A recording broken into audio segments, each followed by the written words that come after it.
Le procès en appel, voilà, de Boualem Sansal, de l'écrivain franco-algérien Boualem Sansal, qui est l'une des pommes de discorde entre l'Algérie et la France. La Cour de justice d'Alger a décidé de le renvoyer jusqu'au 24 juin prochain. Certaines sources ont évoqué la possibilité de le condamner ou de réduire sa peine le 24 juin pour une grâce présidentielle. Abdelmadjid Tebboune ne peut pas gracier Boualem Sansal parce qu'il est parti trop loin dans ce conflit diplomatique et politique avec les autorités françaises et avec la France. Sur l'affaire Ahmed DZ par exemple, où déjà des officiels algériens sont emprisonnés, des officiels algériens sont recherchés, cette machine judiciaire a été enclenchée. Elle ne pourra plus être ralentie. Le régime algérien est officiellement sur le banc des accusés au niveau de la justice française. Comment Tebboune pourrait donc libérer Boualem Sansal alors que la France accuse et met en accusation et recherche des officiels algériens? Emmanuel Macron ne peut pas dire aux juges français n'inculpez pas des officiels algériens. Donc Emmanuel Macron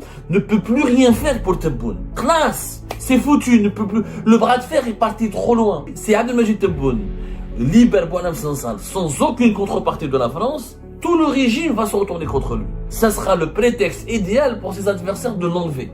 Et là, Tebboune le sait. Tebboune aujourd'hui, il sait qu'il est coincé. Boualem Sansal a été condamné pour la première fois en première instance. Le procès en appel, voilà, de Boualem Sansal, de l'écrivain franco-algérien Boualem Sansal, qui est l'une des pommes de discorde entre l'Algérie et la France, qui est l'un des éléments déclencheurs de la crise politique et diplomatique entre l'Algérie et la France. Son procès en appel a été et devait se tenir aujourd'hui le 20 mai 2025. Donc l'information a fuité à la toute dernière minute. Tout le monde s'est accouru un petit peu pour essayer de comprendre est-ce que vraiment ce procès pourra avoir lieu ou pas. Il devait avoir lieu aujourd'hui. À la fin, il n'y a pas eu d'audience puisque la Cour d'Alger a décidé donc la Cour de justice d'Alger a décidé de le renvoyer jusqu'au 24 juin prochain. Je dis bien, la Cour de justice d'Alger a décidé de le renvoyer au 24 juin 2025, c'est-à-dire d'ici plus d'un mois et de 4 jours. Ce renvoi a surpris beaucoup. D'ailleurs, la tenue même de ce procès en appel a été surprenant puisqu'il n'était pas prévu. Mais comme pour le premier procès qui a eu lieu au mois de mars, ça a été organisé en catimini. Je dis bien, rappelez-vous, il a été organisé en catimini. Il n'y a pas eu de médiatisation, à l'exception de quelques journalistes triés sur le volet, notamment une journaliste de Choror, le quotidien arabophone, qui a une tendance conservatrice, pour ne pas dire islamiste. Aucun média algérien n'a pu couvrir ce procès en première instance. Je rappelle que Boualem Sansal a été condamné le 27 mars 2025 à 5 ans de prison ferme et à une amende de 500 000 dinars. Et alors que le parquet avait requis 10 ans de prison ferme. Le procès a eu lieu au début du mois de mars, c'était en plein mois du Ramadan. Il avait été arrêté, Boualem Sansal, le 16 novembre 2024. Et pratiquement, on est à 6 mois. Le 16 mai 2025, il a commémoré ou célébré son triste anniversaire de son 6 mois de prisonnement. Novembre, décembre, janvier, février, mars, avril, mai. Donc 6 à 7 mois de prison ferme. Et l'affaire Boualem Sansal commence à être reléguée au second plan. Malheureusement pour lui, parce qu'entre la France et l'Algérie, il y a énormément de sujets de dissension, notamment, la dernière en date, c'est les opérations, ce que la presse française qualifie des opérations de barbouzerie des services secrets algériens sur le territoire français, sur le sol français, menées contre des figures emblématiques de l'opposition algérienne exilées ou réfugiées en France. Alors, ce renvoi vers le 24 juin 2025 a suscité des interrogations. Pourquoi la Cour d'Alger n'a pas voulu juger rapidement Boualem Sansal pour son procès en appel, comme ce fut le cas, ou comme c'était le cas pour son procès en première instance. Et certaines sources ont évoqué la possibilité de le condamner ou de réduire sa peine le 24 juin pour une grâce présidentielle qui sera décidée par la suite le 5 juillet 2025. Effectivement, entre le 24 juin et le 24 juin et le 5 juillet 2025, il y a à peine 10 jours. Est-ce que Abdelmadjid Tebboune pourrait réellement gracier Boualem Sansal et, comment dirais-je, le libérer ou le remettre en liberté, comme le pensent ou comme l'espèrent ses partisans, ou comme le pensent certaines sources françaises comme algériennes, qui connaissent bien les rouages et qui sont bien introduites dans les réseaux d'échanges confidentiels entre les autorités algériennes et les autorités françaises. Je vais essayer de répondre à cette question avec beaucoup de rationalité et beaucoup d'objectivité. Je dis bien avec beaucoup de rationalité et beaucoup d'objectivité.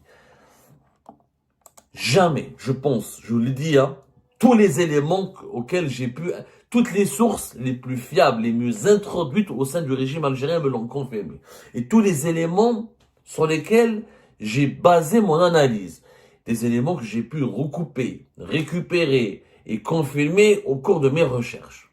Rien n'indique que Boualem Sansal pourrait être gracié par Abdelmajid Tebboune. Je vous explique pourquoi. Abdelmajid Tebboune ne peut pas gracier Boualem Sansal parce qu'il est parti trop loin dans ce conflit diplomatique et politique avec les autorités françaises et avec la France. Le conflit diplomatique et politique avec la France est parti trop loin. Nous sommes dans une impasse et pratiquement nous avons atteint une étape irréversible. Je m'explique. Pourquoi la réconciliation n'est plus possible? Parce qu'en France, il y a déjà des affaires judiciaires qui ont été enclenchées au plus haut sommet de la hiérarchie judiciaire, le parquet national antiterroriste, sur l'affaire Ahmed DZ par exemple, où déjà des officiels algériens sont emprisonnés, des officiels algériens sont recherchés, convoqués, et risquent de faire l'objet de mandats d'arrêt international. La machine judiciaire qui a été enclenchée en France dans l'affaire, par exemple, des opérations d'agression, de menaces, de séquestration, d'enlèvement lancées contre des opposants algériens et dans lesquels des responsables et des agents des services secrets algériens, des diplomates algériens sont fortement suspectés, pour ne pas dire accusés, cette machine judiciaire a été enclenchée. Elle ne pourra plus être ralentie. C'est bon. Le régime algérien est officiellement sur le banc des accusés au niveau de la justice française. Comment Tebboune pourrait donc libérer Boualem Sansal alors que la France accuse et met en accusation et recherche des officiels algériens? La logique voudrait que, peut-être, certains vont imaginer que Tebboune ou que le régime algérien va essayer d'utiliser Boualem Sansal comme monnaie d'échange. Mais en contrepartie de quoi? Parce qu'aujourd'hui, depuis fin juillet 2024 jusqu'à cette fin du mois de mai 2025, le conflit politique et diplomatique algéro-français est passé par plusieurs étapes. Il a atteint un niveau tellement élevé qu'on ne sait plus comment le résoudre. Qu'est-ce que le régime algérien pourrait tenter d'obtenir en contrepartie de Boualem Sansal? Au départ, quand Boualem Sansal a été arrêté et emprisonné au mois de novembre 2024, l'idée était de l'utiliser pour pousser les autorités françaises à prendre leur distance vis-à-vis du Maroc et de la reconnaissance de la souveraineté du Maroc sur le Sahara occidental. Mais plus tard, d'autres crises ont éclaté. Bruno Retailleau, il a fait émergence, il a émergé, il s'est lancé volontairement et de façon très dynamique, très énergique dans la crise algéro-française, et il est devenu la priorité du régime algérien. Le bras de fer entre l'Algérie et la France ne concerne plus le Maroc aujourd'hui. Abdelmajid Tebboune l'a confirmé à la fin du mois de mars 2025 lors de son interview. Il a dit, là, pour nous, pour les autorités algériennes, ça ne les dérange plus que la France et le Maroc soient amis, soient alliés. Les autorités algériennes ont juste exigé de réduire le nombre des visites des officiels français sur le territoire du Sahara occidental, ou quand ces visites s'imposent, elles ne doivent pas concerner des membres imminents du gouvernement français. Pas plus. Ce n'est plus le Maroc qui dérange. Aujourd'hui, c'est devenu Bruno Retailleau et la montée en puissance de la droite nationaliste et conservatrice française qui menace, qui lance des menaces, des ultimatums, qui torpille les intérêts algériens en France. Donc, une réconciliation allait voir le jour, puisqu'Emmanuel Macron s'était engagé auprès du régime algérien à limiter le rôle de Bruno Retailleau, à calmer les ardeurs de Bruno Retailleau et à contenir les menaces hostiles au régime algérien dans la stratégie qui a été mise en place par Bruno Retailleau, la fameuse stratégie de la riposte graduée. Mais ensuite, l'affaire des opposants algériens a éclaté. Emmanuel Macron ne peut pas dire aux juges français, n'inculpez pas des officiels algériens. ne peut pas leur dire relâcher l'agent du consulat d'Algérie à Créteil qui est impliqué dans l'affaire MDZ. Il ne peut pas le faire. La justice, elle est indépendante. Et puis, c'est le parquet national antiterroriste. Et on parle d'entreprise terroriste. Il ne s'agit pas d'un voler des téléphones portables, braquer une banque, voler de l'argent, détourner de l'argent, blanchir de l'argent en France. Il s'agit de kidnapper, de tuer des personnes, avec pour objectif de troubler l'ordre public et des opérations menées par des officiels d'un État étranger sur le territoire français. C'est une entreprise terroriste. Donc Macron, il est bloqué, il peut rien faire pour le régime algérien. Classe. Macron, c'est le président, on va dire, le plus, en ce moment, c'était le président le plus pro-algérien depuis de très nombreuses années, et c'est aujourd'hui, au cœur de la classe politique dirigeante française, le moins hostile, le dirigeant français le moins hostile à l'égard de l'Algérie, le plus bienveillant à l'égard de l'Algérie et le plus amical à l'égard de l'Algérie. Mais il ne peut rien faire pour l'Algérie maintenant. Il peut pas dire aux juges français, n'inquiétez pas, libérez. Il peut pas passer sous silence les rapports des services secrets français qui disent que les services secrets algériens ont fait telle ou telle opération, ont agressé telle ou telle personne, ont fait telle pression, ont commis telle et telle dérive, on les a attrapés en flagrant délit d'ingérence, de monter des opérations musclées sur le sol français. Il peut pas dissimuler tout cela. Il peut pas passer sous silence tout cela. Donc Emmanuel Macron ne peut plus rien faire pour Tebboune. Classe, c'est foutu, ne peut plus. Le bras de fer est parti trop loin. Si la réconciliation pouvait avoir lieu avant, si la réconciliation a eu lieu avant l'affaire MDZ, et si le régime algérien aurait pu obtenir un compromis avant le début de l'affaire MDZ et de l'affaire des barbouzeries des services secrets algériens sur le sol français. Mais maintenant, c'est fini. Le bras de fer a trop longtemps duré. Et il y a eu de nouveaux acteurs qui ont fait leur entrée au sein de cette crise. Il y a eu Bruno Retailleau, les influenceurs algériens, les migrants algériens profitent dangereux. Ensuite, la question, la problématique des laissez-passer consulaires. Ensuite, le gel des accords de 2013 et de 2007. Qu'est-ce que Tebboune pourrait demander maintenant à la France? Au départ, on savait que le problème, c'était le Maroc et le Sahel occidental. Après, c'est devenu Bruno Retailleau, le ministère de l'Intérieur français. Après, c'est devenu la DGSI, les services secrets français. Après, c'est devenu l'affaire des opposants algériens. Après, c'est devenu la question migratoire. Donc, il y a trop de problèmes maintenant qui se sont posés sur la table. La carte Boualem Sansal ne peut plus être utilisée par le régime algérien. Qu'est-ce qu'il va demander? Il va dire, enlevez-moi Bruno Retailleau, je vous donne Boualem Sansal. Donnez-moi, extradez-moi au départ. Après, lorsque la question du Maroc et du Sahara occidental ne se posait plus sur la table, ne devenait plus un problème fondamental pour la réconciliation entre les deux pays, le régime algérien était tenté de faire du marchandage. Genre, on vous donne Boualem Sansal, donnez-nous des personnalités algériennes subversives, sulfureuses, corrompues, recherchées par l'Algérie. Classées comme subversives, sulfureuses et corrompues. Parmi lesquelles, Abdeslam Bouchouareb, des hauts responsables du MAC et quelques opposants algériens vigoureux et virulents que vous connaissez tous. 19 personnalités ont été proposées, les autorités algériennes ont demandé un échange contre Boualem Sansal et des membres de ces 19 personnalités. Bien sûr, le régime algérien a visé haut, il a demandé 19 personnalités, il était prêt à négocier pour avoir 2 ou 3 en échange de Boualem Sansal. La France ne peut plus le faire parce qu'aujourd'hui, elle ne peut même pas négocier ni pour Boualem Sansal, ni pour Bouchouareb, ni pour quelqu'un du MAC, ni pour personne d'autre, puisque le régime algérien aujourd'hui est accusé par le parquet national antiterroriste d'entreprise terroriste sur le sol français. Comment la France peut négocier avec un régime qui est accusé par sa propre justice, la justice française, d'entreprise terroriste? C'est parti trop loin. La crise est partie trop loin. Donc, qu'est-ce qui lui reste bon? Comment il peut grâcer? S'il fait la moindre décision favorable à Boualem Sansal, qu'est-ce qui va se passer? Tout le régime va se retourner contre lui. C'est Boualem Sansal, c'est Abdelmajid Tebboune qui a insulté Boualem Sansal. C'est lui qui l'a qualifié de traître, de harki. C'est lui qui a insulté les mœurs de sa mère. C'est lui qui a ordonné son emprisonnement. C'est lui qui a demandé à ce qu'il soit jugé rapidement. C'est lui qui a demandé, c'est lui qui a géré, qui gère son dossier. Comment il peut le libérer du jour au lendemain sans craindre des conséquences totalement catastrophiques sur son clan et sur lui-même de la part des autres composants du régime algérien? Vous imaginez l'état-major de l'armée, les services secrets algériens. Vous pensez qu'ils vont accepter que Abdelmajid Tebboune va libérer Boualem Sansal? Vous pensez qu'ils vont pas se retourner contre lui? Si Abdelmajid Tebboune libère Boualem Sansal sans aucune contrepartie de la France, tout le régime va se retourner contre lui. Les ennemis de Tebboune au sein du régime, parce que Tebboune, il a beaucoup d'adversaires, beaucoup d'ennemis au sein du régime qui n'en peuvent plus de lui, qui n'ont pas cautionné vraiment son deuxième mandat, qui étaient contraints, obligés d'accepter son deuxième mandat et qui l'attendent au tournant à la moindre erreur.